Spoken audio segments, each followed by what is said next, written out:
오늘 우리에게 주신 하나님의 말씀은 로마서 7장 7절부터 13절까지의 말씀입니다. 그런즉 우리가 무슨 말을 하리요? 율법이 죄냐? 그럴 수 없느니라. 율법으로 말미암지 않고는 내가 죄를 알지 못하였으니 곧 율법이 탐내지 말라 하지 아니하였더라면 내가 탐심을 알지 못하였으리라. 그러나 죄가 기회를 타서 계명으로 말미암아 내 속에서 온갖 탐심을 이루었나니 이는 율법이 없으면 죄가 죽은 것임이라.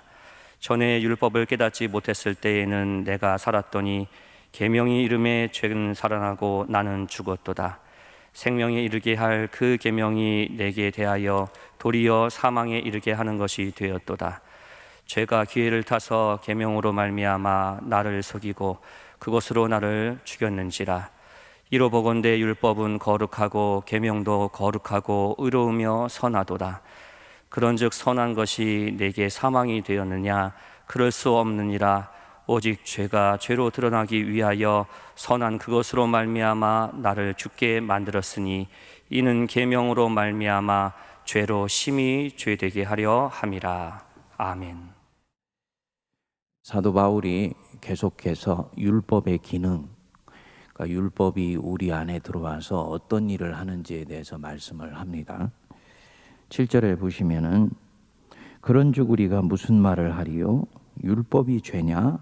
그럴 수 없느니라. 율법은 죄가 아니다. 율법은 나쁜 것이 아니다. 율법은 좋은 것이다. 이 뜻이죠. 12절에서 바울이 말씀을 합니다. 이로 보건대 율법은 거룩하고 계명도 거룩하고 의로우며 선하도다. 율법은 거룩하고 의로우며 선한 것이다 라는 것입니다. 그러면 율법이, 사도 바울이 보기에 율법이 우리 안에 들어와서 하는 일이 무엇이냐? 7절 뒷부분입니다. 율법으로 말미암지 않고는 내가 죄를 알지 못하였으리니. 율법이 하는 일은 뭡니까? 죄를 죄로 정해주는 거예요. 우리 안에 하고 있는 어떤 일들이 선인지 악인지 죄인지 죄가 아닌지 그것을 율법이 정해준다는 것입니다. 곧 율법이 탐내지 말라 하지 아니하였더라면 내가 탐심을 알지 못하였으리라. 그러니까 율법은 죄가 무엇인지 악이 무엇인지를 말해주는 것입니다. 율법이 탐내지 말라라고 말하지 않았다면 탐심을 알지 못했을 것이다. 이 유대인에게서는 율법이고 계명이지만 우리에게 적용을 해본다면 각 민족과 각 나라가 가지고 있는 모든 그 민족 고유의 도덕, 윤리, 관습 뭐 다 여기에 포함되는 것이라고 볼 수 있습니다. 사회법도 마찬가지입니다. 그리고 이 법들은 알고 있습니다. 내 안에 무엇이 움직이고 있는지, 내 안에 움직이는 어떤 힘, 그 에너지, 그 미지의 힘이 있다는 거예요. 내가 잘 알지 못하는 힘입니다. 그리고 율법을 내가 배우기 전에는 내 안에 있는 이 힘이 좋은 것인지 나쁜 것인지 선인지 악인지 나는 여전히 잘 모릅니다. 아직 선과 악의 기준도 세워져 있지를 않습니다. 그런데 특정 율법이 내게 오고 나면 그것이 선인지 악인지 비로소 드러나게 됩니다. 그러니까 율법이 하는 가장 중요한 역할 중에 하나가 기준을 세워주는 거지요. 선과 악의 기준을 세워주는 것입니다. 어떤 것이 죄인지를 정해주는 거예요. 길을 가다가 배가 고파서 그 길가에 있는 그 사과나무에 사과 하나를 따먹었습니다. 허기를 채우려고 그렇게 한 것이죠. 그리고 시간이 지났습니다. 벌금이 날라왔어요. 아무개는 몇 년, 몇 월, 며칠에 아무개의 재산을 허락도 없이 침해해서 과실수를 다 먹었다. 3만 원의 벌금이 딱 떨어졌습니다. 그걸 딱 받고 나니까 내가 그때 범법행위한 것이었구나 라는 것을 알게 되는 거지요. 율법이 바로 이런 것입니다. 선과 악을 정해주고요. 인간이 마땅히 해야 할 것과 하지 말아야 될 것을 기준을 정해줍니다. 주일의 안식일을 기억해서 거룩히 지키라. 이 계명이 오기 전에는 주일에 나는 어떻게 지내든 상관이 없습니다. 쉬면 됩니다. 하고 싶으면 하고 싶은 대로 하면 돼요. 안식일에 내 마음대로 하는 것은 죄가 되지를 않습니다. 근데 이 계명이 오고 나니까 안식일에 어떻게 지내야 되는지가 정해지게 되고 이 안식일을 어기는 것은 죄가 되는 것입니다. 8절에 율법이 없으면 죄는 죽은 것이다. 이게 바로 이 말씀인 것이죠. 사도 바울이 볼 때는 당분간 7장이 계속되는 동안에 율법이 없이 사는 나, 그것을 나는 살았다 이렇게 얘기를 합니다. 이때의 나라는 것이 에고이기 때문에 이게 좋은 것인지 나쁜 것인지 아직은 얘기하지 않아요. 아무튼 율법과 나의 자아의 관계 속에서 율법이 살아있으면 나는 죽었고 율법이 없는 동안에는 내가 여전히 살아있다라고 얘기를 합니다. 아직은 그 부분을 다루지 않고 있습니다. 근데 9절에 어쨌든 보시면 율법을 깨닫지 못했을 때는 내가 살았더니 계명이 이름에 죄는 살아나고 나는 죽었다. 그러니까 율법이 결국은 내 안에 들어오니까 내 안에 그동안은 죄인 줄 몰랐던 것이 죄라는 것이 명료해지게 되고 그것 때문에 결국은 나는 자꾸 하지 말아야 될 것들을 하게 되는 나를 보게 되면서 점점 나는 죽어간다라고 보는 거죠. 율법은 해야 할 것과 하지 말아야 되는 것을 정해준다. 그리고 율법이 들어오니까 자꾸 내 안에 나는 죽고 죄만 살아나게 된다. 질문이 일어납니다. 그러면 그 율법 거부하면 되는 것 아닌가? 안 받으면 되는 것이지요. 종교를 거부하는 사람들, 바로 그런 마음을 가지고 있는 것입니다. 종교는 거추장스러워요. 하지 말라는 것이 너무 많습니다. 내가 가지고 있는 인간의 자유를 구속합니다. 그러니까 이거 치워버리고 나에게 가능하면 규율과 잣대를 덜 들이대면서 자유롭게 살고 싶은 것입니다. 당연히 사도 바울이 지금까지 온 논리를 보면 이 질문이 일어날 수밖에 없는 것입니다. 그런데 여러분, 율법은 본래 더 깊은 기능을 가지고 있습니다. 해야 할 것과 하지 말아야 될 것을 정해준다고 했는데 그럼 왜 율법이 해야 할 것과 하지 말아야 될 것을 정하려고 합니까? 어떤 사람이 불편하다는 것을 분명히 알면서도 너 이거 해도 돼, 너 이거는 하면 안 돼 라고 왜 그렇게 율법이 하려고 하는 건가요? 부모가 자녀를 어릴 때 키우는 거 생각해 보시면 율법이 사람을 대하는 마음이 아주 잘 드러납니다. 아이는 뜨거운 물에 손을 넣었을 때 어떤 일이 일어나는지 모릅니다. 그것이 뜨겁다는 것조차도 모릅니다. 그저 자기 속에 있는 욕구를 따라 움직이죠. 물이 있으니까 그냥 거기다 손을 푹 집어넣는 거예요. 하지만 이미 그 100도가 넘는 물에 의해서 손가락 전체가 다 튀었을 때는 이미 이거 넣으면 안 되는구나 라고 알아도 소용이 없습니다. 그때 부모가 어떻게 합니까? 내 손을 탁 치죠. 어린애의 손을 칩니다. 안 돼! 자녀는 그 순간 뜨끔해요. 엄마가 왜 이렇게 하는지 모릅니다. 하지만 엄마는 압니다.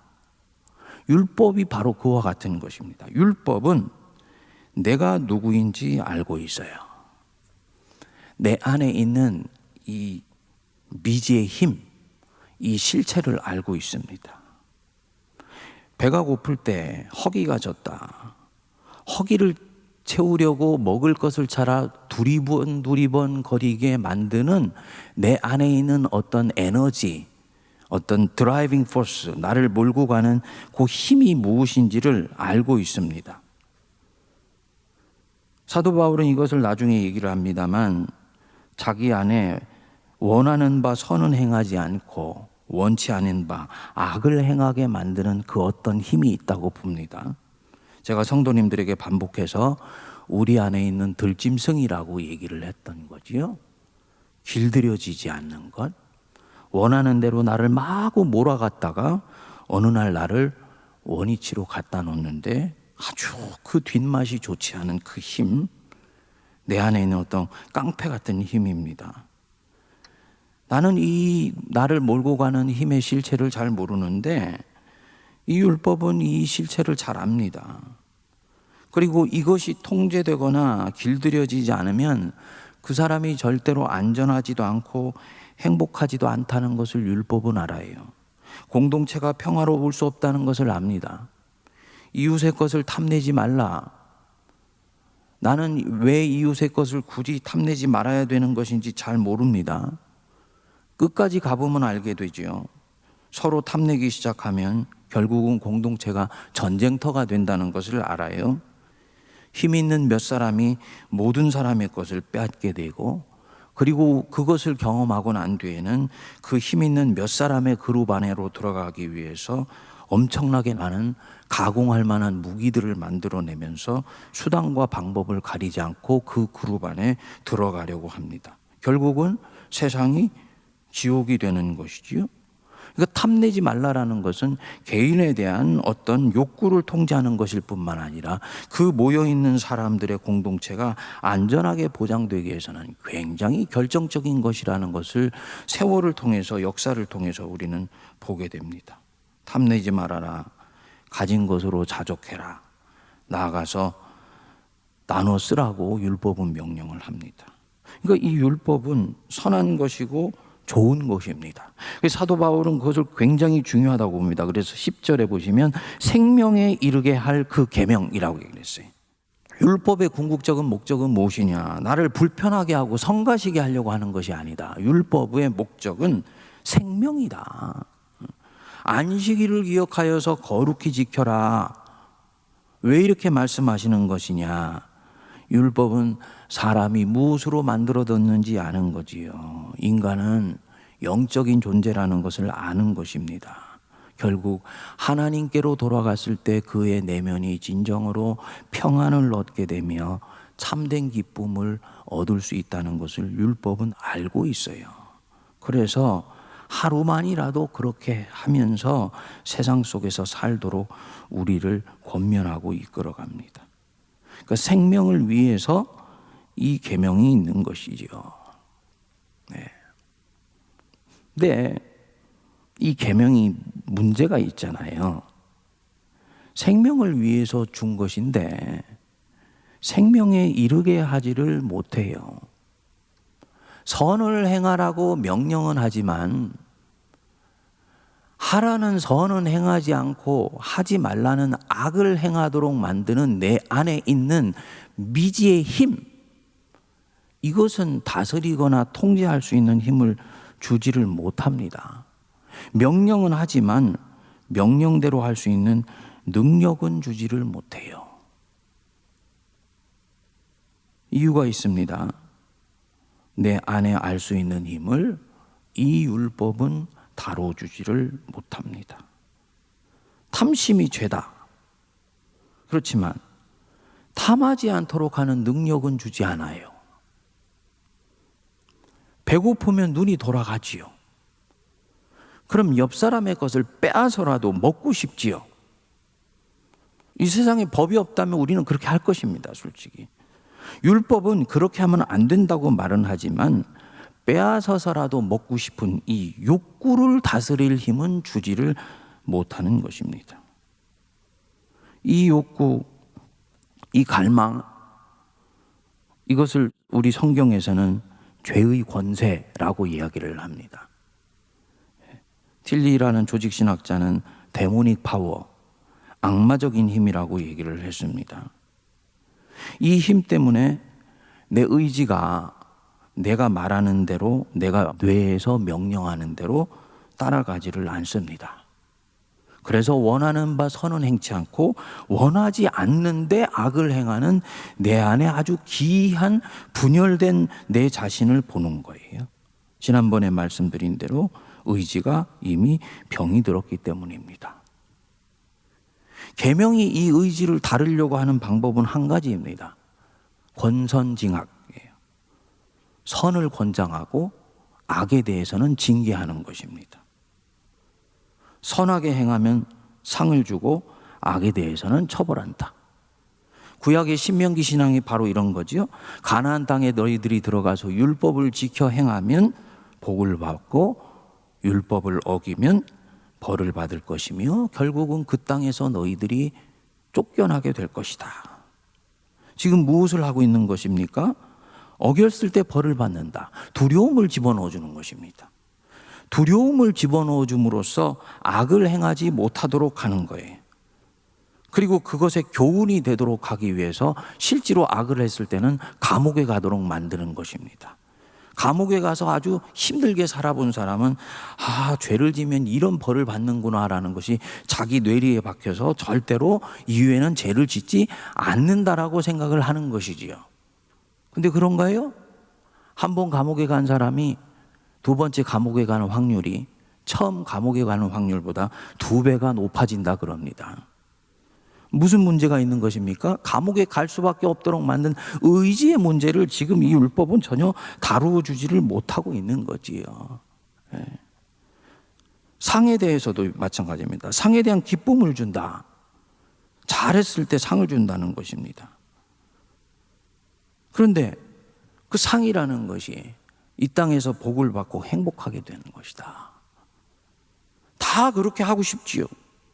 하지만 내 안에 그것을 지속해서 갈 수 있는 힘이 없는 거예요. 결국 사도 바울이 볼 때 이런 측면에서 유대교의 계명은 본래 취지와 의도와 선한 동기와는 달리 실패했다라고 보는 것입니다. 여기까지 오면 이제 사도 바울은 어느 정도 왜 우리에게 예수 그리스도가 진정으로 필요한지를 설명을 어느 정도는 한 거지요. 로마서 앞부분에서 믿음으로 의롭게 된다. 예수 그리스도를 믿음으로 의롭게 된다고 했을 때 이 믿음이 어떤 기능을 우리 속에서 해야 되는 것인지를 이미 얘기를 하고 있는 것입니다. 이 믿음으로 의롭게 된다 할 때 이 믿음이 또다시 율법이 했었던 것과 비슷한 역할을 하는 것으로 끝난다면 그 믿음은 사도 바울이 볼 때 진정한 그리스도교의 믿음이 아닌 것이지요. 한국교회에서 흔히 작동하고 있는 사형리 복음이 바로 이런 것입니다. 예수를 믿으면 구원을 받습니다. 그 예수님을 어떻게 믿는데요? 당신이 죄인이라는 것을 인정하시고 예수님을 인생의 구주로 영접하는 순간 내 죄는 용서받으며 십자가의 보혈로 피로 다 하나님이 과거의 죄와 현재의 죄와 미래의 죄도 다 용서를 해주셔서 나는 하나님의 자녀가 되며 당신은 죽어서 천국에 간다는 것을 믿으시면 됩니다. 이 쉬운 복음을 안 믿을 사람이 어디에 있습니까? 믿습니다. 그리고 우리는 그 믿음에 기반해서 세례를 줍니다. 자, 이제는 당신이 하나님의 자녀가 되었고 영생의 기쁨을 얻었으니 그리스도인답게 사십시오 라고 얘기를 하는 거예요. 사라지냐 이거죠. 안 사라지더라는 것입니다. 문제가 무엇이냐? 율법이 하고자 했었던 것과 똑같은 기능 정도밖에 지고 하고 있지를 못한 것입니다. 뭡니까?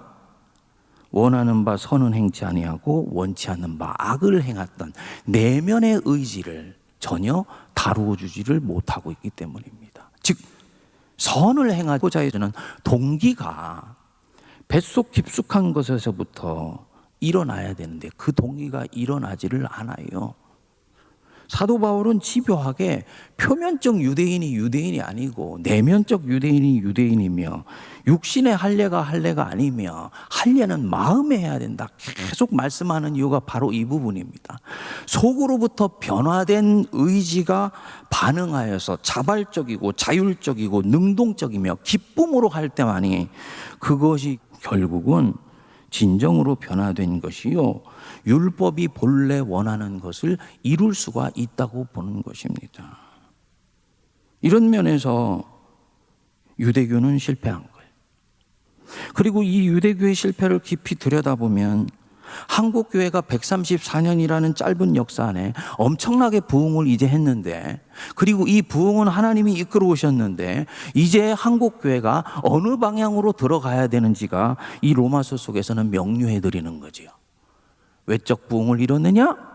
이제는 너희들의 심령의 부흥이 이루어져야 된다. 심령의 부흥을 이루는 길은 무엇이냐? 이때까지 소홀히 해왔던 너희들 속에 있는 내면의 동기를 들여다봐야 된다. 바울이 집요하게 복음을 붙들고 씨름했던 것처럼 믿음의 실체 속에 있는 내 속을 변화시키는 복음의 강력한 힘이 어디에서 나오는지를 지금부터라도 들여다봐야 된다는 거예요. 굉장히 중요한 부분입니다. 근데 우리는 이 부분들을 이때까지 소홀히 여전히 여겨서 왔습니다. 아까 그렇게 해서 예수를 믿는 사람이 교회에서 봉사하게 하려고 합니다. 근데 사실은 속이 안 변했잖아요. 그런데도 봉사는 끌어내야 되겠습니다. 어떻게 합니까?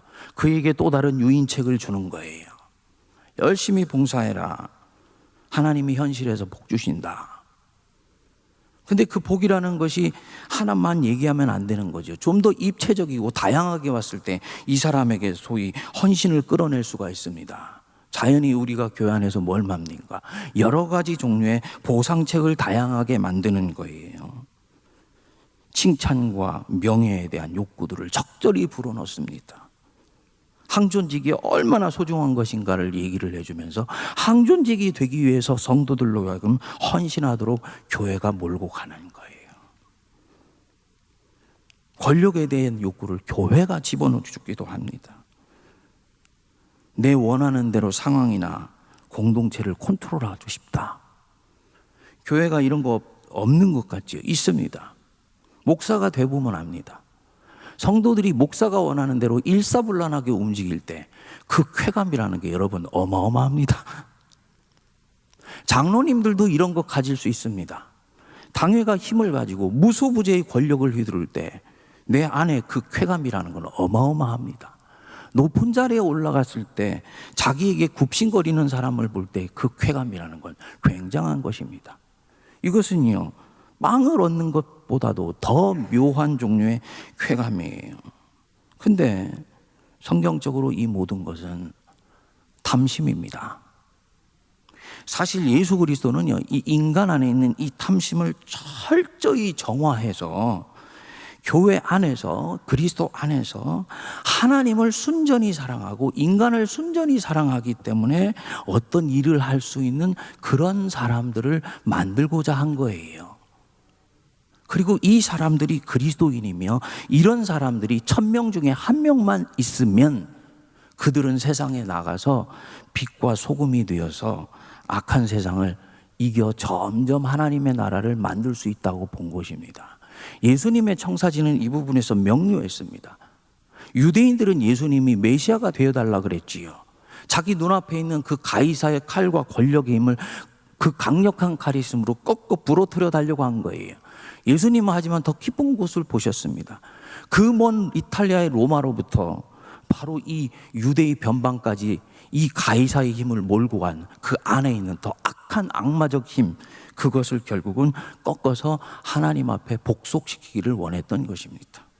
복음만이 이 일을 할 수 있다는 것입니다. 여러분, 우리 안에 원하는 바 선은 행하지 아니하고 원치 않는 바 악을 행하도록 만드는 이것이 무엇인지 깊이 들여다보시기 바랍니다. 그리고 바로 이 힘의 실체 속에 예수 그리스도의 복음이 지금 터치하고 있는가? 미식축으로 하면 터치다운 돼 있는가? 아니면 이 힘은 여전히 건드려지지 않은 채 사도 바울이 그토록 싫어하는 율법으로부터 변형된 다양한 종류의 이 율법주의 신앙, 내 안에 있는 다양한 종류의 그릇된 욕구들이 또다시 움직여서 나로 하여금 어떤 주님을 믿도록 하는 거 아닌가. 그것은 제가 지난 3년 동안 반복해서 이 자리에서 얘기해왔던 종교의 힘이지 복음의 힘이나 생명의 힘이 아니라는 것입니다. 이것은 우리를 궁극적으로 행복하게 해주지를 못합니다. 한국교회를 새롭게 할 수도 없습니다. 주님의 나라가 이루어질 수도 없습니다. 왜냐? 변형되어 있지만 세상이 쓰는 힘과 똑같은 힘으로 세상을 움직이려고 하기 때문입니다. 주님이 우리에게 우리가 이때까지 다루지 않았던 이 내면의 깊은 영역 속까지 들어와 주시도록 우리 간절히 간구할 수 있게 되기를 바랍니다.